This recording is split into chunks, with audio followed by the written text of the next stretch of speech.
Muraho neza nshuti bakunzi ba Moto TV mwese muri sanga muri aya makuru na makuru mu kinyarwanda ku buryo burambuye na makuru mugiye kugezwaho nanjye Tangishaka Eric tuje kubabwira ko polisi y'u Rwanda ikorera mu karere ka Rusizi ifatanyije n'inzego z'ubuyobozi bw'ibanze bafasha abantu batanu benga inzoga z'inkorano. Ni igikorwa cyabereye mu mudugudu wa Cyarukara akagari ka Gakoni umurenge wa Muganza w'akarere ka Rusizi. Ese byagenze bite? Ibyo byose urabyumva muri aya makuru ku buryo burambuye. Ariko tubafite n'amakuru avugwa hanze y'imbibi z'u Rwanda. Turababwira ko Minisiteri w'umutekano w'imbere mu gihugu mu Bwongereza yatangaje ko inkota zizwi nk'izakoreshwaga n'ininja zahagaritswe mu Bwongereza no muri Pays de Galles, aho uyifatanywe mu ruhame ashobora guhanishwa igifungo gishobora kugera ku myaka 4. Tubafite n'amakuru avugwa mu mikino. Turababwira ko kapiteni wa polisi FC Nsabimana Eric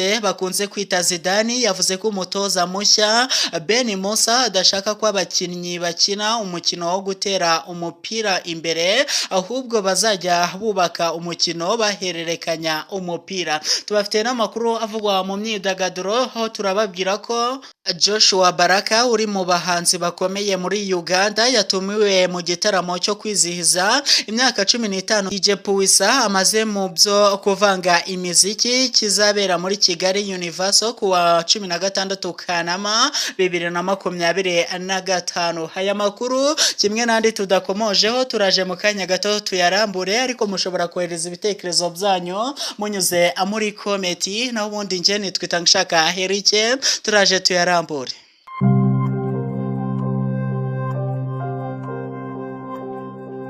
Twongeye kubaha ikaze muri aya makuru ku buryo burambuye. Polisi y'u Rwanda ikorera mu karere ka Rusizi ifatanyije n'inzego z'ubuyobozi bw'ibanze bafasha abantu batanu benga inzoga z'inkorano. Ni igikorwa cyabereye mu mudugudu wa Cyarukara akagari ka Gakoni umurenge wa Muganza w'akarere ka Rusizi. Muri iyi minsi inzego z'ubuzima zigaragaza ko hariho ubwiyongere bw'indwara zitandukanye zirimo umutima, umwijima n'umuvuduko w'amaraso. Mu bitera izo ndwara harimo kunywa inzoga zitujuje ubuziranenge. Ibi nibyo byatumye hakorwa umukwabu wo gufata inzoga wamaze amasaha ane, aho hafashwe litiro zirenga 800. Umuvugizi wa polisi y'u Rwanda mu ntara y'Iburengerazuba CP Twajamahoro Sylvestre yabwiye igihe ko uyu mukwabu wafatiwemo litiro 835 zafatiwe mu ngo 5 zitandukanye. CP Twajamahoro yavuze ko polisi ishishikariza abantu kunywa inzoga zujuje ubuziranenge nabwo zikanyobwa mu rugero. Abaturage batanu bazifatanywe harimo umukecuru w'imyaka 70, mu gihe umuto urimo ari umugore w'imyaka 35. Abafashwe bahise bajyanwa ku murenge wa Muganza bacibwa amande angana n'ibihumbi 50 y'amafaranga y'u Rwanda kuri buri muntu, n'inzoga zabo ziramenwa. Mu yandi makuru avugwa hanze y'imbibi z'u Rwanda, Minisiteri w'umutekano w'imbere mu gihugu mu Bwongereza yatangaje ko inkota zizwi nk'izakoreshwaga n'ininja zahagaritswe mu Bwongereza no muri Pays de Galles, aho uyifatanywe mu ruhame ashobora guhanishwa igifungo gishobora kugera ku myaka 4. Izo mpinduka zigaragara mu bikorwa bya guverinoma bigamije kugabanya ihohotera ryifashishijwe ibyuma rikomeje kwiyongera muri icyo gihugu. Iyo minisiteri itangaza ko muri Nyakanga 2025 hakusanyijwe intwaro 1000 zashyikirijwe inzego z'umutekano mu rwego rwo guhangana n'ibintu bishobora gutera akaga ku mihanda.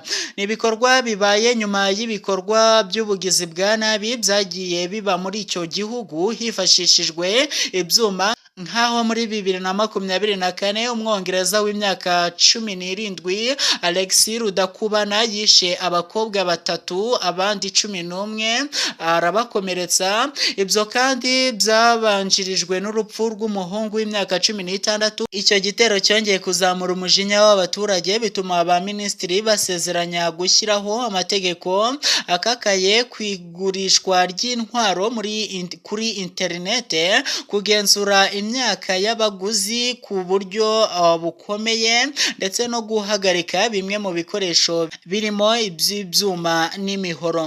Mu mwaka wa 2024 Minisitiri w'Intebe w'Ubwongereza Keir Starmer yavuze ko ibyaha byo gukoresha ibyuma byari bimeze nk'icyorezo maze asezeranya kurwanya ikoreshwa ry'intwaro zica.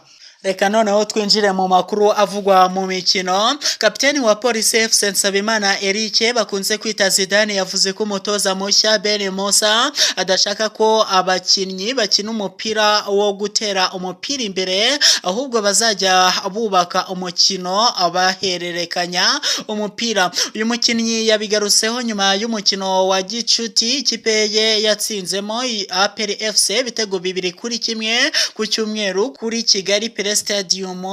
Muri uyu mukino ikipe ya Polisi y'igihugu yatsinze igitego cya kabiri maze guhererekanya inshuro 19. Hanyuma mu yandi makuru avugwa mu mikino ariko twerekeje hanze imbibi z'u Rwanda, Inter Miami yatangaje ko rutahizamu wayo Lionel Messi yagize imvune yo mwitako ariko abaganga bataramenya neza igihe izamara, nubwo hari amakuru avuga ko ishobora kumara igihe kinini. Kuri uyu wa mbere tariki ya 4 Kanama 2025 nibwo Inter Miami yatangaje imiterere y'imvune ya kapiteni wayo Lionel Messi. Imvune yagiriye mu mukino w'irushanwa rya Ligas Cup. Muri uwo mukino bari bahuriyemo na Atlas yo muri Mexique. Messi yakinnye iminota 11 yonyine asohoka mu kibuga nyuma yo kugongana n'undi mukinnyi agahita avunika. Inter Miami yatangaje ko raporo z'abaganga zigaragaza ko yagize imvune idakomeye cyane ku buryo yabagwa, gusa bitazwi neza igihe izakirira. Munyemerere noneho twinjira mu makuru avugwa mu myidagaduro. Tubabwire ko Joshua Baraka uri mu bahanzi bakomeye muri Uganda yatumiwe mu gitaramo cyo kwizihiza imyaka 15 DJ Puisa maze mu byo kuvanga imiziki kizabera muri Kigali Universal kuwa 16 Kanama 2025. Uretse Joshua Baraka, DJ Puisa yatumiye muri ibi birori abarimo Ruti Jolly, Mike Kayihura, Arine Sano, Kivumbi Kingi na DJ Mano. Joshua Baraka agiye kongera gutaramira i Kigali nyuma y'imyaka 2 kuko yahaherukaga muri Kamena 2023 mu gitaramo cyabereye muri Moody Center. Mu kiganiro na Igihe, DJ Puisa yavuze ko imyaka 15 agiye kwizihiza ariyo amaze avanga imiziki atabariyemo iyo kuririmba. Dukomeje n'andi makuru avugwa mu myidagaduro, reka tubabwire ko Faikari Ntawugayake uzwi nka Faizo cyangwa se Yantare benshi bazi nk'umurinzi wa The Ben yavuye muri Biki Arena aho yari yaherekeje uyu muhanzi ajyanwa mu bitaro nyuma yo gufatwa n'uburwayi butunguranye. Amakuru Igihe ifite nuko nyuma yo gukora igitaramo muri Biki Arena mu ijoro ryo kuwa 2 Kanama 2025 The Ben n'abagize itsinda rye bagiye kwiyakira. Icyakora Yantare ananirwa kuva mu modoka kuko atarameze neza. Ni naha dusoreje amakuru twari twabateguriye. Turabashimiye cyane mwese mwaduteze yombi. Kandi mugire ibihe byiza, Imana ibarinde.